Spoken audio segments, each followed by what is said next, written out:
Hi అండి. BSS రుచులకి స్వాగతం అండి.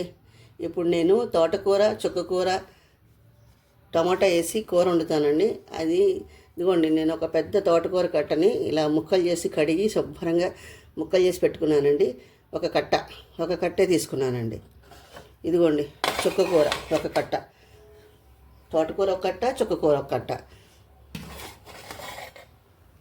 ఇదిగోండి, ఉల్లిపాయ ముక్కలు, పచ్చిమిరపకాయ ముక్కలు, అల్లం పచ్చిమిరపకాయ పేస్ట్ అండి. ఇది వెల్లుల్లిపాయలు సపరేట్గా వేయాలండి. ఇదిగోండి, టమోటాలు ఒక్క టమోటా, పెద్ద టమోటా ఒకటి చాలండి. ధనియాలు, జీలకర్ర, పచ్చిశనగపప్పు, మినపప్పు, ఆవాలు, పసుపు. ఇప్పుడు దీన్ని ఎలా చేయాలో చూపిస్తాను.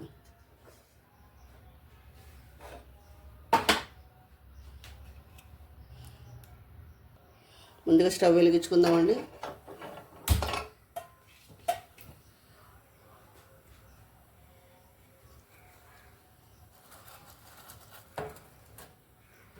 ఒక స్పూన్ ధనియాలు,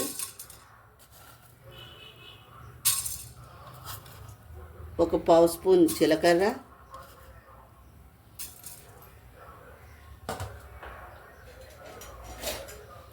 మూకుట్లో కొంచెం వేగించుకోవాలండి. నా దగ్గర జీలకర్ర పౌడరు, ధనియా పౌడరు రెడీగా లేదండి. అందుకే ఇప్పుడు ఈ కర్రీ వరకు వేగిస్తున్నానండి. ఈ కర్రీ వరకు వేగించి వేసుకుందామండి.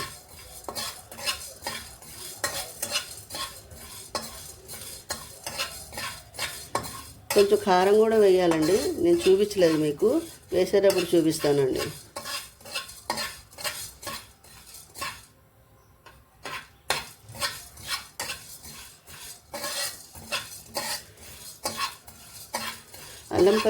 పచ్చిమిరపకాయ పేస్ట్లోనే నేను కొంచెం ఉప్పు వేసానండి.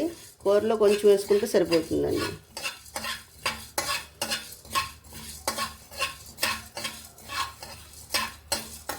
ఇవి వేగిపోయినాయండి. ఈ కూర మగ్గేలోపు ఇవి చల్లారిపోతాయండి.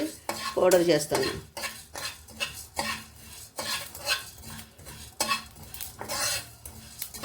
వేగిపోయినాయండి, తీసేస్తాను. ఇవి స్టవ్ వెలిగించుకుందామండి. ఇప్పుడు నూనె వేస్తానండి.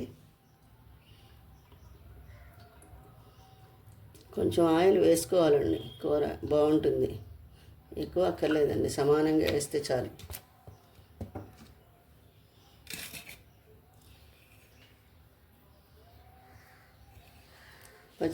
ఉల్లిపాయ ముక్కలు, పచ్చిమిరపకాయ ముక్కలు వేస్తున్నామండి.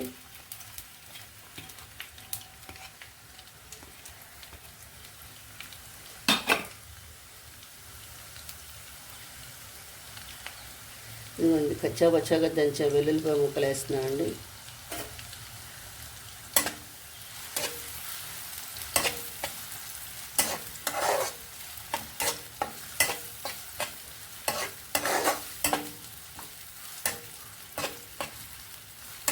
ఇది కొంచెం మగ్గాలండి. మూత పెడదామండి. అట్లకాడ మూత పెట్టాలండి. కొంచెం మగ్గాక చూపిస్తాను. ఇప్పుడు అల్లం వెల్లుల్లి పేస్ట్ వేసుకుందామండి. అల్లం పచ్చిమిరపకాయ పేస్ట్ అండి, వెల్లుల్లి కాదు.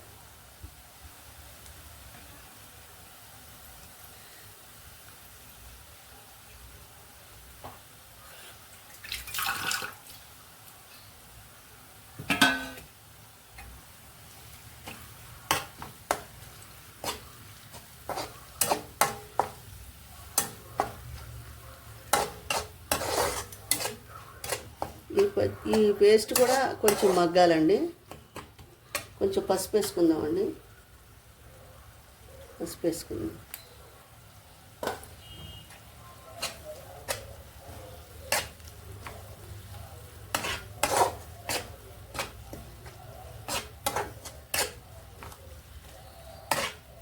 కొంచెం పులుపు కావాలనుకున్న వాళ్ళు ఒక తోటకూర కట్టకి 2 చుక్కకూర కట్టలు వేసుకోవచ్చండి. నాకు పులుపు సమానంగా ఉండాలని నేను అదొకటి ఇదొకటి వేసానండి. కొంచెం మగ్గాలండి, చూపిస్తాను మీకు. ఇప్పుడు టమాటా ముక్కలు వేసుకుందామండి.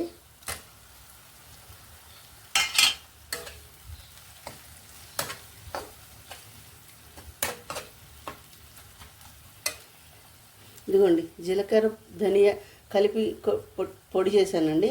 ఈ పొడి కూడా వేసేసుకుందామండి.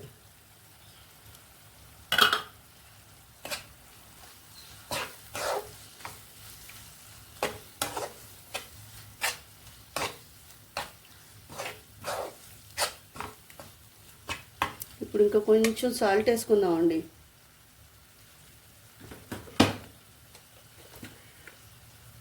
ఇందాక అల్లం పేస్ట్లో కొద్దిగా వేసానండి, ఇప్పుడు కొద్దిగా వేసుకుందాం. ఇదిగోండి ఇది వేస్తాను. సరిపోతే మళ్ళీ కొంచెం కలుపుకోవచ్చు, ఎక్కువైతే తీయలేమండి.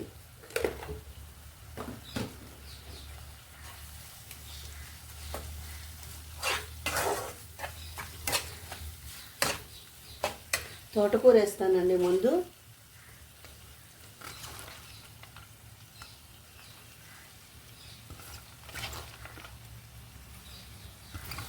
తోటకూర కొంచెం ఎక్కువ మగ్గాలండి.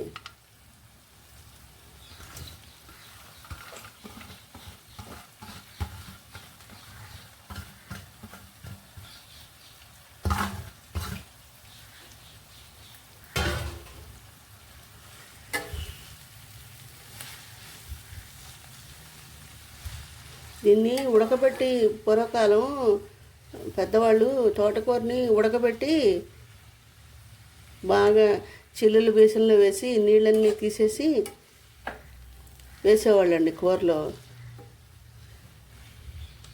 తోటకూర ఉడకబెడితే నైవేద్యానికి పనికి వస్తుందండి. ఉడకబెట్టిందే తోటకూర, ఇలా చేసిన తోటకూర నైవేద్యానికి పనికిరాదండి.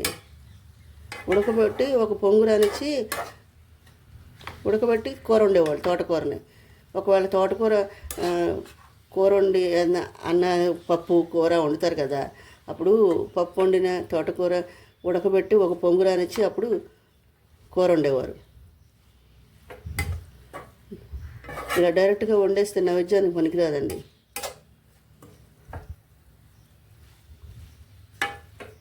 తద్దినాలప్పుడు కూడా తోటకూర కూర వండుతారు, ఉడకబెట్టి వండుతారండి. దీంట్లోంచి కొంచెం వాటర్ వస్తుందండి. ఆకుకూరలో మనం ఎంత నీళ్లు తీసేసినా కొంచెం వాటర్ వస్తుందండి. ఒక నిమిషం మూత పెట్టి ఉంచుతామండి.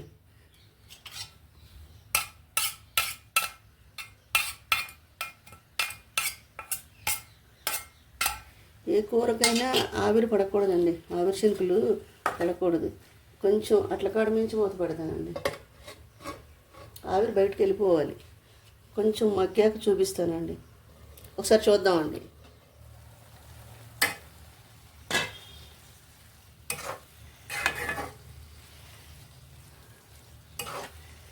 ఒక్క టమాటా, పెద్ద టమాటా ఒకటి వేసానండి నేను. ఎక్కువ టమాటాలు వేసేస్తే ఈ చుక్కకూర తోటకూర ఫ్లేవర్ తెలియాలంటే ఒకటి చాలండి టమాటా. నేను టమాటా వేయకుండా చేద్దాం అనుకున్నానండి. నా ఛానల్ కూడా సపోర్ట్ చేయండి, నా ఛానల్ కూడా సబ్స్క్రైబ్ చేయండి. నా డివోషన్ ఛానల్ లింక్ కూడా ఇస్తానండి, దాన్ని కూడా సపోర్ట్ చేయండి.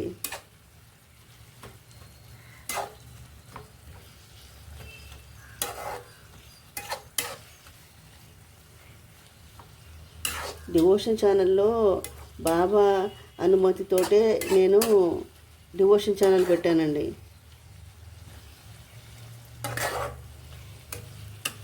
నమ్మకం ఉన్న వాళ్ళకి, నమ్మిన వాళ్ళకి బాబా మాట్లాడతారండి. మనకి ఏదో రూపంలో సందేశం ఇస్తూనే ఉంటారు ఆయన. అది మనం తెలుసుకోగలగాలండి, అది గ్రహించుకోగలగాలి. ఆ వివేకాన్ని కూడా ఆయనే ఇస్తారండి డివోషన్ ఛానల్కి. అందుకే డివోషన్ ఛానల్ పెట్టానండి నేను. నాకు అసలు అయితే ఏమీ రాదండి, ఈ యూట్యూబ్కి సంబంధించి ఎడిటింగ్లు ఏమీ రావండి. బాబా అనుమతితో పెట్టాను నేను. ఇప్పుడు ఎడిటింగ్ కూడా వచ్చిందండి కొంచెం. ఇప్పుడు ఇంకా కొంచెం మగ్గాలండి తోటకూర. చుక్కకూర ఎక్కువ మగ్గక్కర్లేదు, తోటకూర ఎక్కువ మగ్గాలి. కొంచెం మగ్గాక చూపిస్తానండి. మళ్ళీ మూత పెట్టుకుందాం. ఒకసారి చూద్దామండి.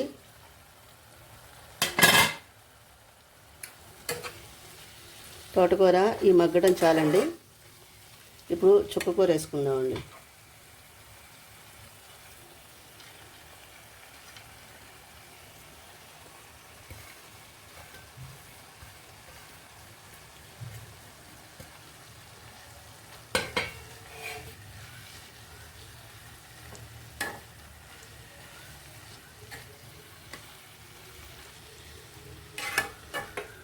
కూర చాలా బాగుంటుందండి. మీరు కూడా ఒకసారి ట్రై చేయండి.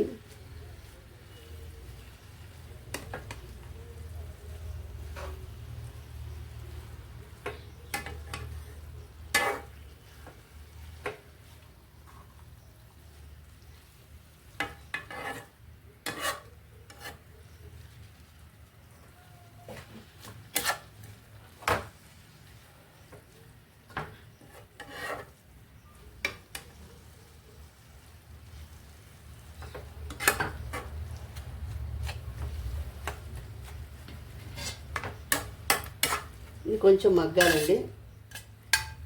ఒక్క నిమిషం మూత పెట్టుకుందామండి.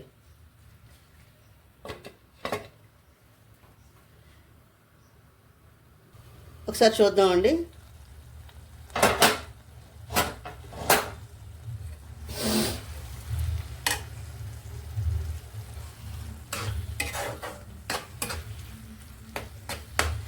కొంచెం కారం వేద్దామండి. పచ్చిమిరపకాయలు కమ్మని పచ్చిమిరపకాయలండి నావి. ఇందాక అల్లంలో వేసిన పచ్చిమిరపకాయలు ఒక 3 పచ్చిమిరపకాయలు వేసాను అంతేనండి. కొంచెం కారం వేసుకుంటే బాగుంటుంది.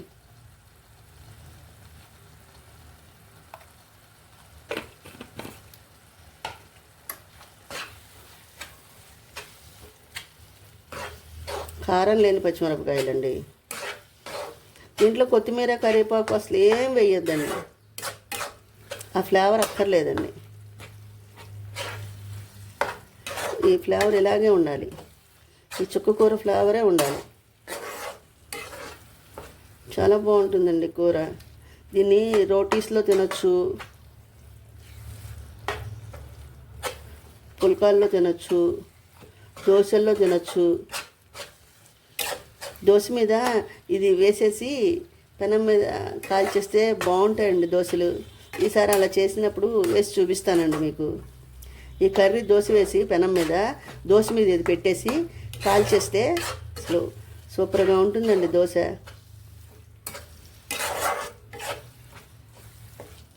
అన్నంతా దీంతో తినేయచ్చండి. చాలా బాగుంటుంది.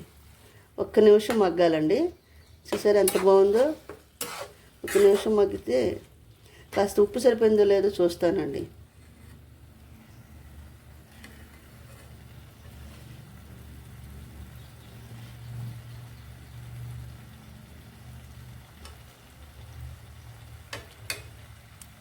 అన్నీ పర్ఫెక్ట్గా సరిపోయినాయండి. ఒక నిమిషం మగ్గాలండి. ఒకసారి చూద్దామండి.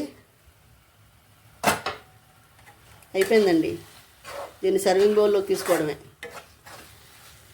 చాలా బాగుందండి. చాలా బాగుంటుంది. మీరు కూడా ఒకసారి ట్రై చేయండి. నేను సర్వింగ్ బౌల్లోకి తీసి చూపిస్తానండి. ఇదిగోండి కర్రీ. మీరు కూడా ఒకసారి ట్రై చేయండి. నాకు కామెంట్ పెట్టండి. కర్రీ ఎలా ఉందో వండి నాకు కామెంట్ పెట్టండి. నా ఛానల్ కూడా సపోర్ట్ చేయండి. సబ్స్క్రైబ్ చేయండి, లైక్ చేయండి, షేర్ చేయండి. మళ్ళీ ఇంకో వంటకంతో కలుస్తానండి. బాయ్.